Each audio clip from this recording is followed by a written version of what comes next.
Exchanging poems with a German creative lady this week, including some of Gerard Kelly's. I've got no idea whether she's a Christian or not.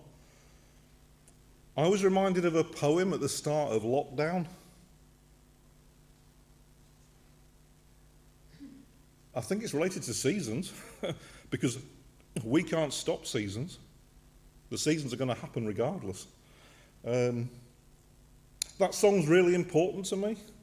We started using that at prayer meetings at the start of last year. And there'd be times when we sang it quietly, and it was powerful. We sang it loudly, as like a spiritual battle cry, and it was powerful. And I still remember reading this poem out. I was stood over there on the platform, and I don't think any of us had any idea what was about to happen. But that was the season. I'm not complacent about what's happening now as we come out of that particular season, given what's happening across Europe. But you may remember this poem. It was by a guy in Northern Ireland. It was called Lockdown.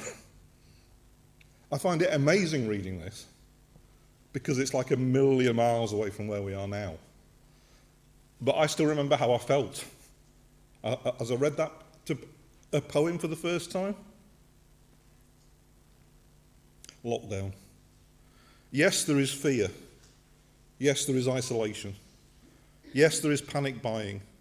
Yes, there is sickness. Yes, there is even death. But they say that in Wuhan, after so many years of noise, you can hear the birds again.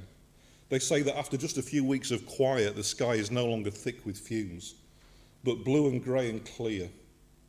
They say that in the streets of Assisi, people are singing to each other across the empty squares, keeping their windows open so that those who are alone may hear the sounds of family around them. They say that a hotel in the west of Ireland is offering free meals and delivery to the housebound. Today, a young woman I know is busy spreading flyers with her number through the neighbourhood so that the elders may have someone to call on. Today, people are preparing to welcome and shelter the homeless, the sick, the weary. All over the world, people are slowing down and reflecting. All over the world, people are looking at their neighbours in a new way. All over the world, people are waking up to a new reality, to how big we really are, to how little control we really have, to what really matters, to love. So we pray and we remember that yes, there is fear, but there does not have to be hate. Yes, there is isolation, but there does not have to be loneliness. Yes, there is panic buying, but there does not have to be meanness. Yes, there is sickness, but there does not have to be disease of the soul. Yes, there is even death, but there can always be a rebirth of love. Wait to the choices you make as to how to live now.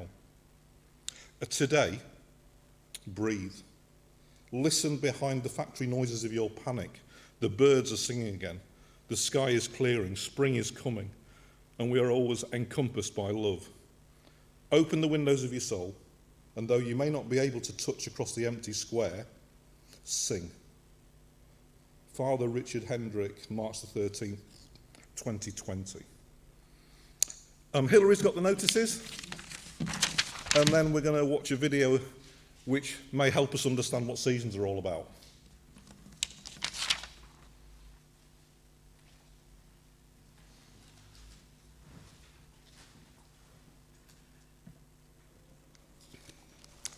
Good morning. Let's pop that in my pocket.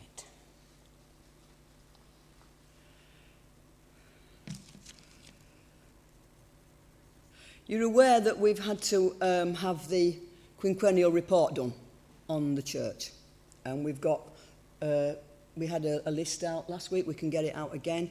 We've been looking through it and working with that, and one of the things that we have to do is obviously as elders, as a church, we've got to make sure that this building is up to date and kept up to in repair and everything else. So we're doing that. There's various things that's come up regarding what's to do, and so we've sort of started getting those things done. One of the things that I have to bring to yourselves is I just have to have for you to say that you're happy for us to go forward with doing this work and getting the people in to get it done without coming back to you every couple of minutes or whatever. Are you happy that we can do that? Is that a yes from everybody? Everybody that's here, yes, you're happy. So I just need to we've got to let Synod know that you're happy with us, so that we can go forward. One of the things that's going to be the most expensive was some work outside. You'd notice it's all rendered in various places, and that render's coming off. It's loose in lots of places. So we have had one guy come and give us an estimate. It's the guy that actually did my house for me. I got 3 estimates when I was having my house done. We had 4. I've had a lot of work done on the outside of the house, cladding taken off, render put on. And you don't have to paint it now, it's just done. And 3 of those estimates were within a couple of £100 of each other. One of them was twice as much, so I ignored him. But the guy that came and did that, he came and had a look, and he's give us a price, and John was here. And John thought that was, we thought that was reasonable, didn't we, John? Yeah. To go with that. So I'm letting you know now, it was 3,300 and something. So that's a lot of money, but it needs to be done. I think that might be the most expensive thing that we have to get done. So that's so you're aware, yeah, with that one. There's lots of other things we have to just check.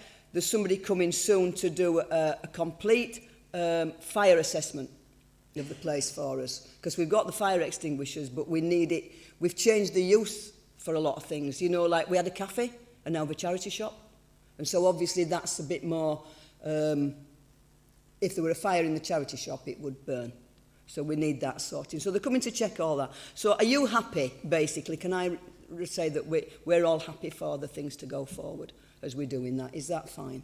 Everybody's happy with that. That's absolutely great, because the church belongs not to the elders. This building doesn't belong to the elders, it belongs to all of us. And the money that comes in comes from us. So the money that we're spending comes from us. You know, so that you have to be aware, and also the responsibility comes. We get to use it, but we also have the responsibility of making sure that it's okay. So if you're happy for all that, I can actually report that we're all happy. Yeah, that's great. Now the fun stuff. Christmas. The Christmas services. Oh, before I do that, I've got these. John has made these little cards. He's ever so clever. And he's made these little cards. These are that we can actually give to somebody. It's a personal invitation. They're very nice.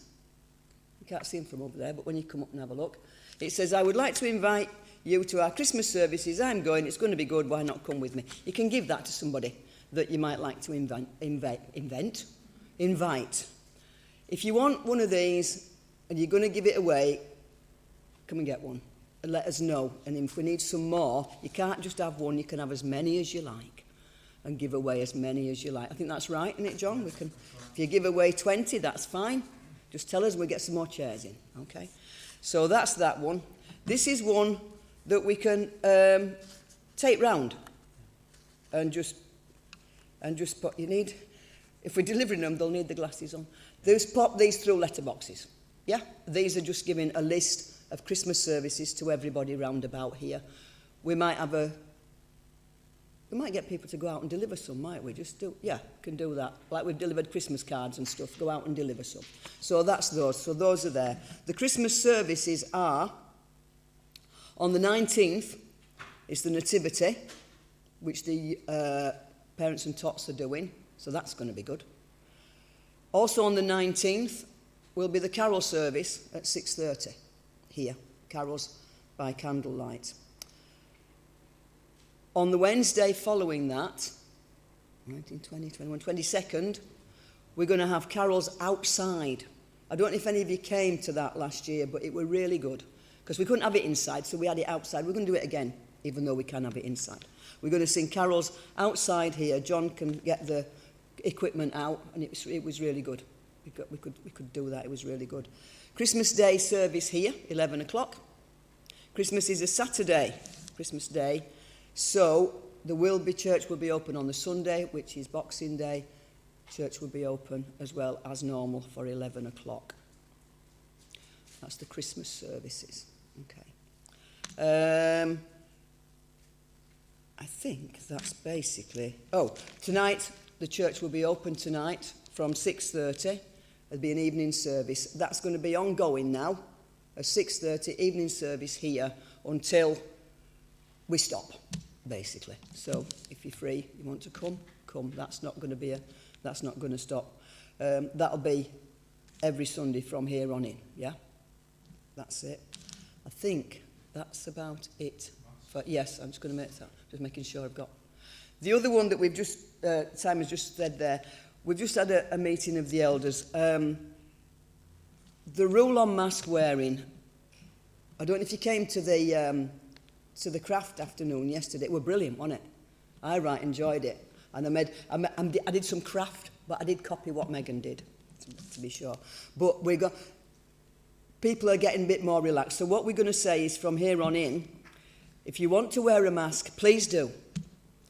If you're happy not to, no longer do you have to wear it. We're not going to require you to wear it in here if you don't want to. If you want to wear a mask, please, and you feel more comfortable with your mask on, that's fine.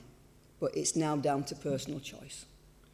Okay? So it's up to you. If you want to wear it, wear it. If you don't, that's entirely up to you.